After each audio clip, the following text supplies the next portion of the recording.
Hi, and welcome to the Life and Liberty podcast. I'm Sharayah Colter, Chief Communications Officer with the Danbury Institute, and I'm honored today to have with us Congressman Mark Walker, who has served in a variety of roles in the public sphere. He has served as a congressman on behalf of the great state of North Carolina and as a pastor, and most recently, he has been serving in some really important advisory roles to the RNC through the season we've just concluded.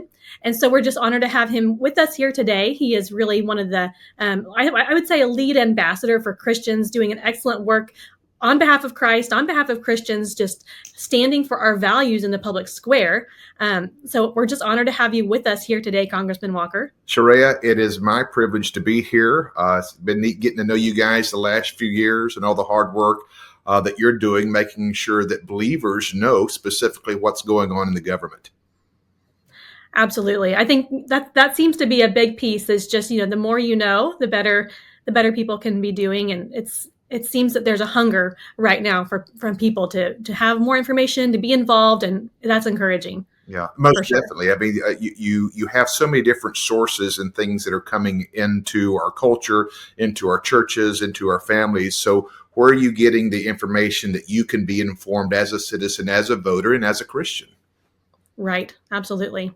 Well, I want to take a look kind of back in the rearview mirror with you for a moment. Sure. Obviously, we just got out of campaign season and the president-elect Donald Trump came out victoriously there. So I'm interested. Some of the exit polls have been seeming to show that the president-elect made gains with religious voters in 2024 when you look at that compared with 2020. And so I'm interested to know, do you agree with that characterization of those results? And if you do, what do you think was it that drove Christians to the polls in greater numbers? Well, I think it comes down to one thing that the Vice President Kamala Harris said a while back, and I believe I'm quoting her correctly, when she talked about using the DOJ to go after those spreading misinformation. Well, for the people on the left, what we speak on and share in our services Sunday morning, for many of those folks, that's misinformation. And I think when it came right down to it, not trying to advocate the Trump administration that they're all born again believers, but what I am saying is the Trump administration would protect your ability to practice your faith and raise your family, while the other one would target your faith and sometimes try to pass policies that would impact negatively your family.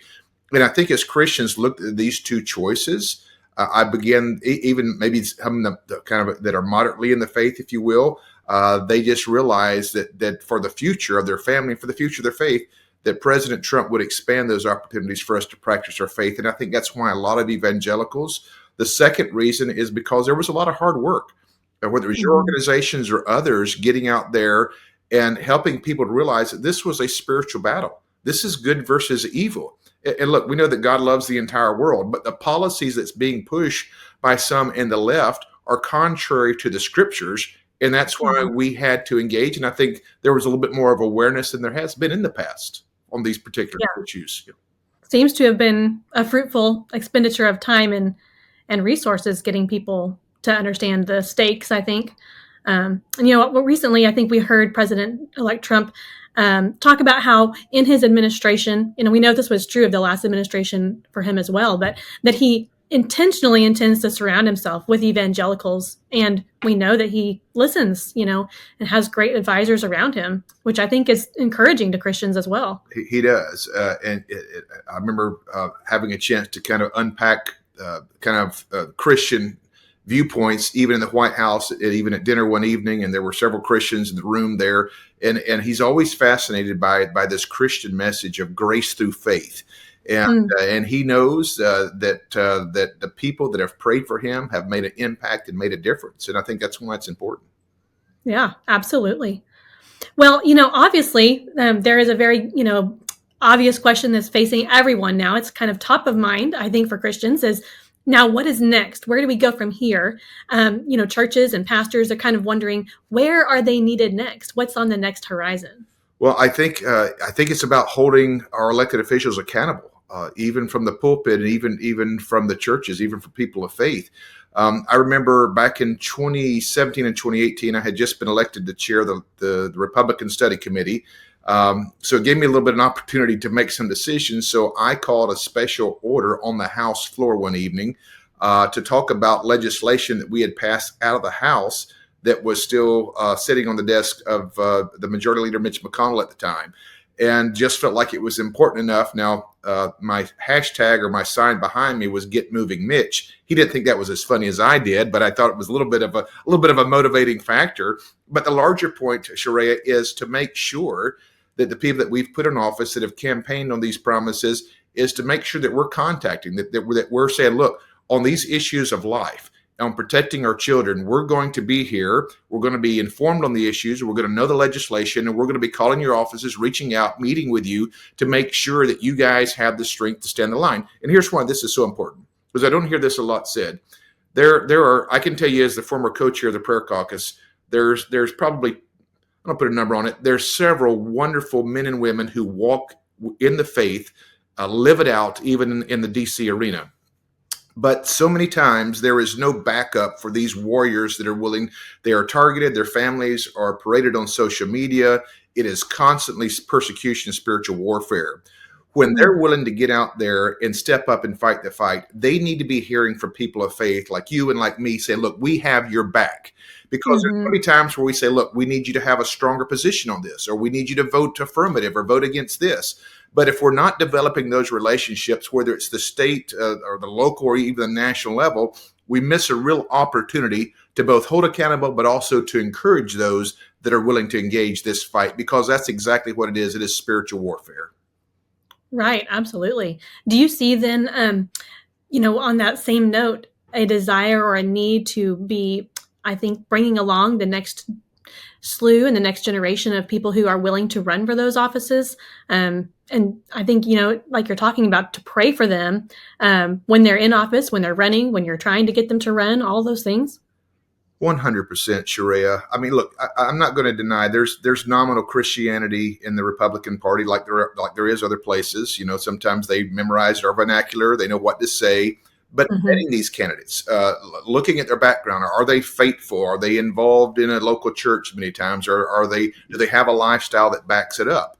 And when we do find those candidates, yes, we need to be lifting them up, praying, supporting, because this is an entity where the enemy is operating constantly. You think about the California law that allows children, if you can get them there somehow, without any kind of recourse, can perform the surgeries based on a child's perspective on this, and a parent has no recourse on this, or they have no. This is what the enemy is using. Right. That's why sometimes with pastors, I don't want to jump ahead of you here, but with pastors, when they say, well, this is not our battle. Our job is just to focus on the people coming to our church. Well, I don't know how you do that when those folks walk out of your church that are hit with a deluge of 24-hour news network. It's on your phone. It's in your media. It's in your arts and entertainment. It's in your children's education. You have to be the voice that's being willing to engage out there. Absolutely. That makes a lot of sense. As we turn to looking at kind of the intersection of faith and politics, I'm curious, where do you see the fault lines lying there between the two?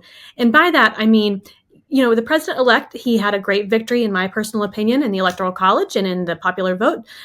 Certainly a mandate there. But at the same time, some of the other election results show that, maybe America as a whole, Christians specifically, are not as, vehemently pro-life or holding enough biblical values per se at the same time. So, I think we've seen, unfortunately, kind of a lackadaisical faith and some apathy among Christians. Thankfully, some of that is seeming to maybe start to stir back up, which would be great, but it's hard to tell at the moment for sure. But even religious liberty ranked quite low, honestly, when people were polled as to reasons they came to the polls. The economy was a major driver and the border as well. But what do you think we do in these next 4 years to have the church be leading in the front on cultural issues so that we can back that up and let politics fall behind us? Yeah. Rather than expecting the politics to drive it? That's a great question, Sharayah. It really is. Clergy, pastors, ministers, bishops, priests, whatever the faith background is, they've got to be educating the parishioners. You've got to be talking about these issues, because there's a few places where they're going to hear the truth. I saw last night, and I don't wish her any ill will because of, I know she's have some health issues, but Joe Biden gave Cecile Richards the Presidential Medal of Freedom. Uh, Mm-hmm. uh, and I remember questioning her under oath on our House Oversight Committee. I said, Ms. Richards, I just have one question for you. Does it bother you that there are more African American babies aborted in New York than actually being born? Mm-hmm. Answer that question. Now, that doesn't, I guess, to get to the heart of your question, the church in many cases has seceded that authority to talk about these issues to politicians. Right. And there's a place for that. And we should be, as we talked about, should be getting strong politicians that are godly, that walk in the faith out there. But the pastors in the church abdicating that role has done great damage to our culture. And Right. if you look at the mindset of the generation coming behind us, you may find some that, well, I don't like the abortions in the third trimesters, but any other time. No. This is a life that God's created from the very beginning, from conception. And we don't have a Mm-hmm. lot of ministers willing to weigh in on that. Some do a great job. I don't want to disparage those, but there needs to Yeah. be more talking about those issues, because if you look historically, Sharayah, any great movement, specifically one that was based in faith that happened in this country, it didn't start in your state capital. It didn't start in Austin, D.C., or Raleigh, where I live. It started with God's people, with God's Right. men and women standing up, coming together, praying, and drawing a line, saying, no, we're going to hold the line here. That's what we need to see more of. And I hope you're right. There are some flashes there that we're seeing some movement that people are saying, well, you know what, we've had enough. It's time to engage. And we hope Right. that trend continues. But if it does, it will be led by Mm-hmm. the church more than it is led by the politicians. Absolutely. I think that's true. As a pastor, you have had a unique experience, I think, and a lot of previous experience leading people in their faith, leading a congregation and guiding them. I'm wondering, what specifically from that viewpoint do you think, what would you say to pastors in helping them to help their people develop a robust biblical worldview at church, so that then has its outworkings, how they vote, how they live, how they discuss these issues with their friends? Yeah, we touched on this a little bit. Let me unpack it a little bit more, because that is such an important question moving forward. Because you just can't assume that that things are going to be the way they are, because we know the enemy never sleeps. Mm-hmm. If you look at, and I recently had a conversation with the former Southern Baptist Convention president about some of this, and trying to make the case that pastors and people of faith do have a role in government. Mm-hmm. If you look at Esther, if you look at Joseph, if you look at Daniel, you look at the Apostle Paul, who made an argument in front of the most powerful elected leaders at the time. They were in the public arena having an impact for God's people. Sometimes it was life or death. So Right. I don't know where we've, I'll say, devolved to a place where the pastor of the church feels like that there's no voice for them to have in this arena. I would encourage people who are watching this to encourage their pastors to say, look, you have a responsibility to be educating us on issues that are contrary to our biblical values. Right. Yeah, I'm not saying you got to go up there and endorse another candidate every Sunday, Sure. but you have to be able to inform, rightly dividing the Mm-hmm. word of truth. 2 Timothy 2:15 talks about this, to study, to be approved, to understand what we're battling with in this culture. Now, that doesn't take away that we don't love our neighbor as ourselves. But as Jesus modeled at the woman at the well, that example there, yes, he met the needs there, but he still told her the truth.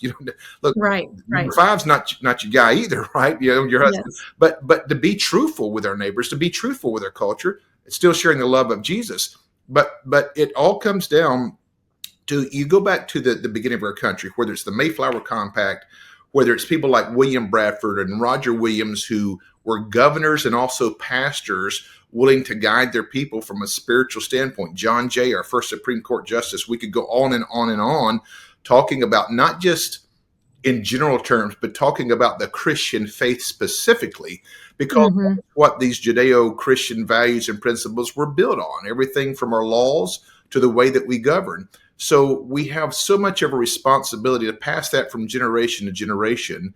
And in the last few decades, we kind of took a pass on that as the church and said, well, you know what? Let's let the public schools kind of educate our children. Let's.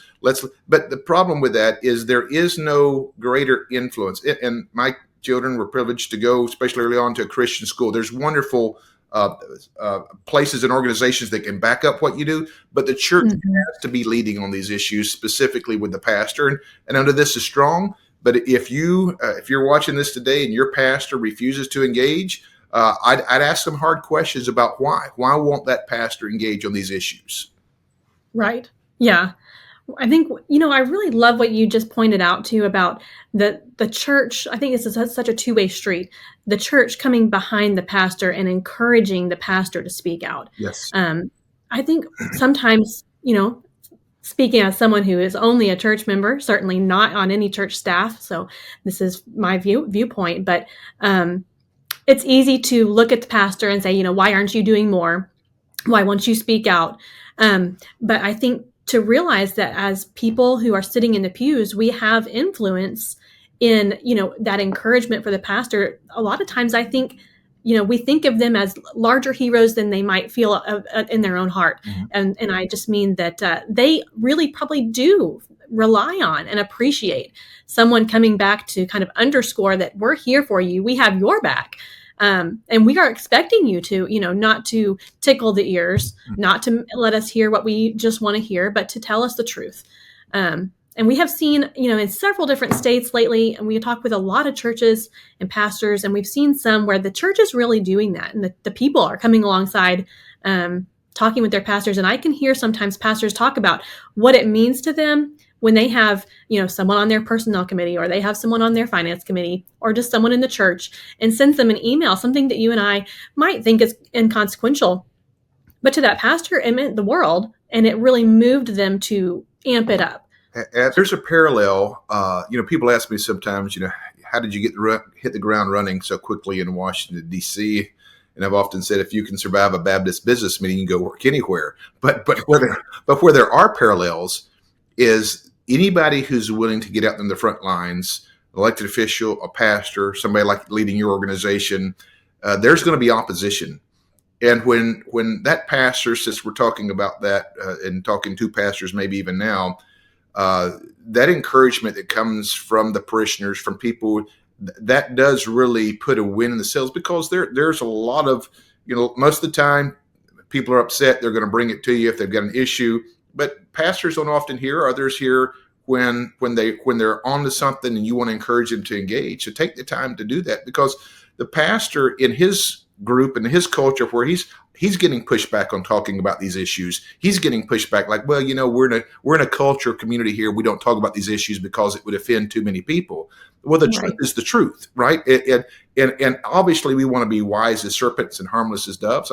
I was blessed to be able to built some wonderful relationships into some of our minority communities, and specifically the HBCUs, even gave the commencement address, and recently was teaching the entrepreneurship class at the largest Black college in the country. We can talk about these issues. I remember bringing up Jeremiah, that God knew you when you were in your mother's womb. David said that you're fearfully and wonderfully made. So if that's the case, that means God has a specific purpose and plan for you that has nothing to do with the federal government that wants to put a ceiling. If we have that message and we truly believe it, why wouldn't we want to share it with the people, our parishioners and other communities? And I think we need to continue to do a better job with that. Absolutely. Well, I think this will be a major encouragement to pastors and to people in congregations across the country. So thank you, Congressman Walker, so very much for taking time out of your morning to join us. For those listening today, if you want to learn more about the Danbury Institute, we're here to come alongside churches to be a coalition for life and liberty, so that we can stand together, whether it's in our nation's capital or across our states in this country, in our communities.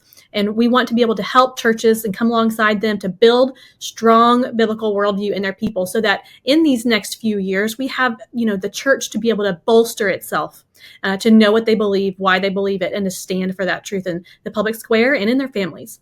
So thank you again, Congressman Walker, so very much. And we just appreciate your time today. Thank you so much. It was a privilege.